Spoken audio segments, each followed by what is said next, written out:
Assalamualaikum warahmatullahi wabarakatuh. Selamat malam para manusia sekalian ya. Kenalin, gue Wildan, lebih akrab dipanggil Dang ya. Oke, anyway, ini konten pertama gue. Jadi mohon maaf Pak ya kalau agak kaku dan cringe. Tapi gue usahain semampunya. Bismillah.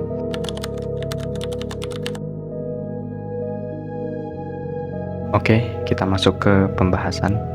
Di usia yang kurang lebih 20 ini Pak ya, ini salah satu pengalaman gue sendiri juga. Di usia ini gue sendiri tuh ngalamin yang namanya quarter life crisis gitu Pak. Kebingungan dengan jati diri sendiri. Bahkan bisa dibilang parah banget gitu Pak. Kayak pertanyaan, siapa gue, nanti bakal gimana ke depannya, apakah gue juga bisa survive dengan keadaan dunia yang begini gitu. Ribuan pertanyaan jadi satu dalam kepala. Nah, kalau lo juga ngalamin hal seperti ini, berarti kita sama Pak. Dan buat yang belum atau nggak ngerasain sama sekali, selamat, Anda orang hebat.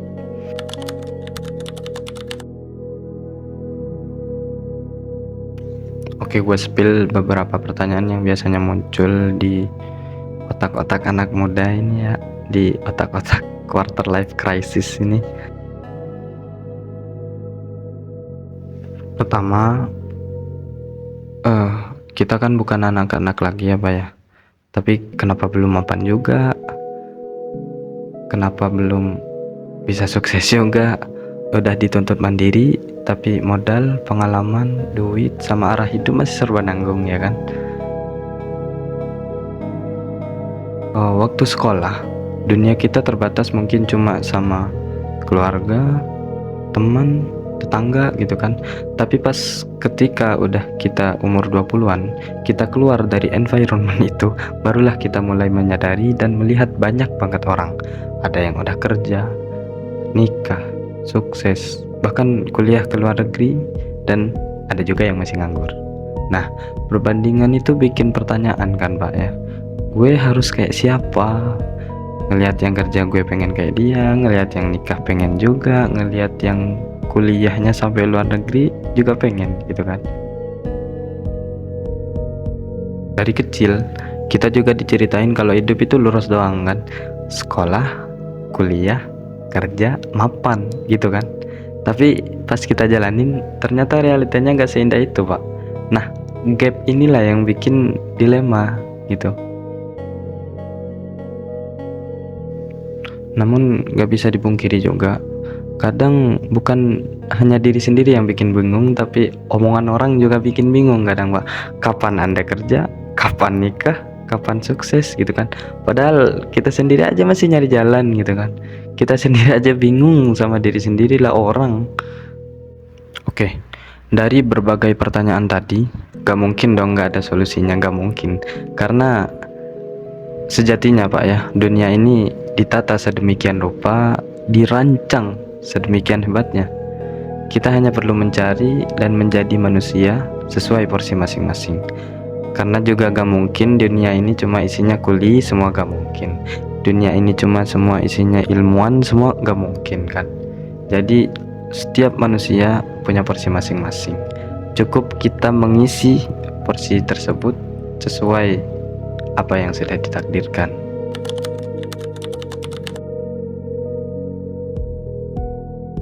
Oke, daripada berlarut-larut dalam masalah, mending kita nyari solusi ya kan. Gue nemu 3 solusi yang mungkin bisa dijadikan referensi. Yang pertama adalah kenali diri lewat action, bukan overthinking. Karena lo gak akan nemu jati diri lo Pak ya kalau cuma mikirin doang gitu. Coba aja berbagai hal kayak kerja sampingan, ikut komunitas, bikin konten, olahraga baru dan sebagainya. Dari situ lu tahu mana yang klik dan klop sama lu Pak. Karena daripada muter doang di otak ya kan, kita kan nggak bakalan tahu hasilnya. 1000 ide yang stay di otak tanpa aksi itu akan kalah dengan 1 ide yang action tanpa overthinking. Even hasilnya belum sempurna, tapi yang pasti lu tahu hasilnya Pak. Yang kedua, pilih circle yang sehat.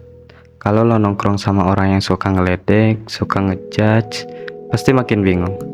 Coba cari circle yang saling dukung, bukan saling jatuhin. Karena gini Pak, usaha dan ide dan semacamnya itu kayak udah jadi harga diri, bahkan jadi identitas psikologis kita. Usaha dan ide itu bukan cuma aktivitas doang gitu, tapi sering dianggap bagian dari identitas diri. Teori psikologi bilang, kalau sesuatu yang kita kerjakan dengan niat, kayak usaha, karya, atau ide, itu nempel ke self konsep kita Pak. Jadi ketika diledekin, otak menafsirkannya itu bukan sekedar usahamu yang jelek, tapi elu yang jelek. Paham kan? Dan masih banyak lagi mengapa respon negatif itu sangat berpengaruh pada diri kita. Yang pada intinya, diledekin soal usaha, diledekin soal ide, itu drop. Bisa bikin drop karena otak nganggapnya itu ancaman personal, bahkan pengkhianatan sosial Pak, bukan sekedar candaan gitu. Yang terakhir adalah belajar berdamai dengan ketidakpastian, atau yang biasanya kita sebut ikhlas dan tawakal. Lu gak harus tahu semua jawaban sekarang, lu gak harus dapat jawabannya sekarang, dan lu gak harus langsung dapat benefitnya sekarang Pak. Karena hidup adalah sebuah proses yang mana hasil dari proses tersebut akan kita terima setelah melewati berbagai rintangan dan tantangan dalam meraihnya.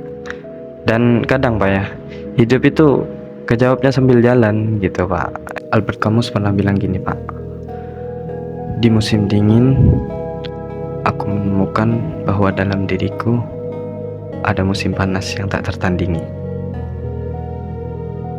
Jadi daripada fokus dengan dinginnya cuaca, dengan dinginnya keadaan, mending fokus dengan apa yang ada dalam diri, mending fokus dengan potensi diri gitu kan. Daripada nyalahin keadaan, lebih baik memperbaiki apa yang kita bisa perbaiki. Karena keadaan adalah sesuatu yang tidak bisa kita kendalikan, tapi diri kita adalah sesuatu yang bisa kita perbaiki. Jadi gitu Pak. Oke, ketemu di konten selanjutnya. Assalamualaikum.